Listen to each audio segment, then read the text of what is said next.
Back to my YouTube channel. So far we have covered a lot of concepts regarding the quadratic functions, how to solve a quadratic equation, how to find the number of solutions and different types of quadratic functions starting with vertex and standard and other forms.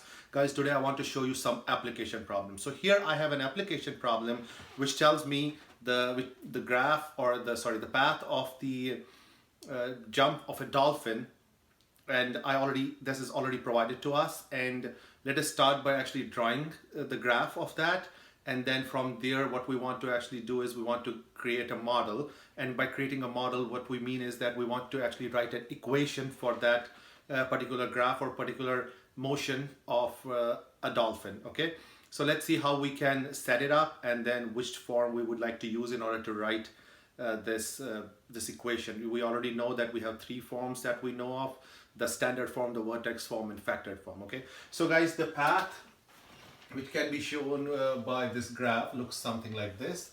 So this is my x and this is my y. I think I also need another marker, so excuse me. So the path looks something like this.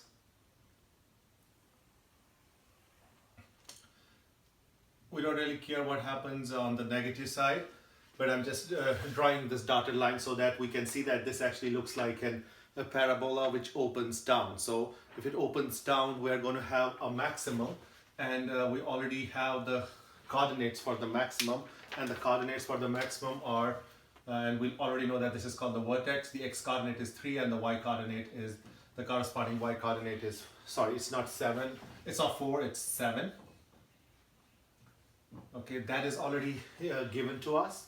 And what is this? This is showing us a jump of a dolphin. Jump of a dolphin, right? Guys, we have the vertex, which is the highest point.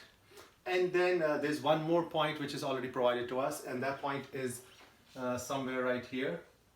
And the coordinates of that point are, the x coordinate is 9 and the corresponding y coordinate is 4. Okay. So based on this information, we want to actually write an equation of equation for this graph. Okay, guys, keep in mind we need at least 2 points to write an equation of a quadratic function. And in this case, again, we have 3 options. We can write the quadratic equation or in a standard form, or the vertex form, or the factored form. But guys, since here we already know the vertex, so it would make sense for us to start with the vertex form. Okay, in my other video I'm going to show you an example where we will have the points and we'll use those points to write a standard form, and probably standard form would be the best way of actually setting the equation up. Okay, at the end we already know like how to convert from one form to the other. I have already uploaded those videos. If you have not seen them, please go ahead and see them. You would be able to see how we transfer from one form to the other, and it's not too difficult to do that. But what is more interesting is to like create a model, create an equation. So guys, based on this information, we should use the vertex form. And let us recall what the vertex form looks like. The vertex form we already know looks like f of x equals to a times x minus h whole square plus k, right? And from the given information, we already know what is my h and what is my k, because h and k are the x and y coordinates for the vertex. And in this case, which is going to be a maximum. So I already know my h value, which is 3, and my k, which is 7. So guys, what we have to do is, once we have our h and k, we're going to go back and substitute for h and k. The other thing we need to figure out is the value for a. Just by looking at this information, we cannot just predict or find the value for a. We have to do some extra work in order to find the value for a. Once we have a, we have h, we have k, we can simply write the quadratic equation or quadratic function in the vertex form. There's one thing we already know about a. Since the graph opens down, we have a maximum. What does that tell me about the a? Guys, when the graph opens down, then a is supposed to be negative. A is supposed to be less than 0. So just by looking at this information, we may not be able to exactly find or exactly identify the value for a, but at least we know that a is supposed to be a negative number. Okay, so once we do all the work, and at the end, if we get a to be negative, that kind of confirms that yeah, we're on the right track, and the value actually makes sense. Okay, so let's first go ahead and substitute the values for h and k, and then we can go from there. So we can write this as y equals to a times, and then I have x minus, I have the value for h, which is 3 square, plus the value for k, which is 7. Okay, I'm going to put this in the box because this is basically my equation, except for I still need to find just the variable a. Now when I look at this, we should ask ourselves, like, how are we going to find a? Just by looking at this, there's no way we can find a. Then we go back to the given information, and when we look back at this graph, we see that there is another point that is already provided to us. So then we ask ourselves, can we use that other point to find the value for a? Let us try. So we already understand by looking at this point that when the x value is 9, the corresponding y value is 4. So yeah, maybe we can use that point to find the value of a, because here I have an equation of y in terms of x. So why don't we just substitute y as 4, and then I have my a, which is something I still have to find, and then I have my value for x, which is 4, and then of course minus 3 whole square plus 7. Okay, all what I did was I just realized that I have some other point, I have some other information provided to me. Let us see if we can use that information to find the missing variable.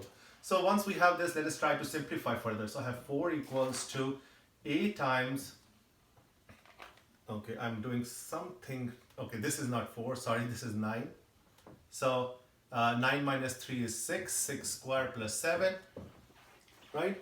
And then we go from there, we get 4 equals to a times 6 squared is 36. So I'm just going to write it like this, 36a. You know, we like to write the number coefficient in front of the variable, so that's why I just wrote it like this, plus 7. Okay, now from here we can solve for a. Let us go ahead and solve for a. We subtract 7 from both sides. 7 crosses out. I have 3 equals to 36a. And then to get a by itself, I just got to divide both sides by, sorry, I got a negative 3 here, 36, right?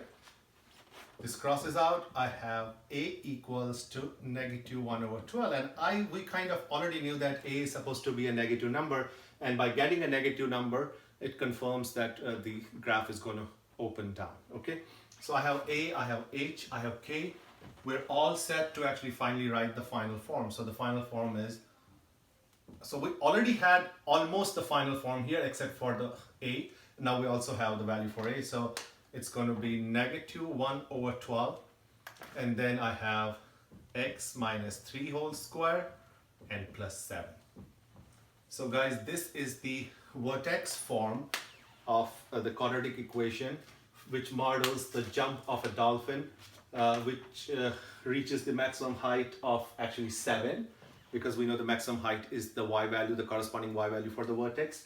And then it also passes through this point 9 and 4. Okay, so guys, it's not too complicated, but all you have to make be careful with is that what is the given piece of information. Here the vertex was already given to us, so that right away gave me a clue, or gives us a clue that we should start with the vertex form. Okay, so guys, practice some more examples on this type of form, vertex form, and then in the next video I'm going to show you how to use the given pieces of information and write the quadratic equation or a quadratic function in the standard form, which may require a little more work, but we have all the skills and we have learned all the concepts that we need in order to write that. Okay, so till then, take care. I will see you in the next video.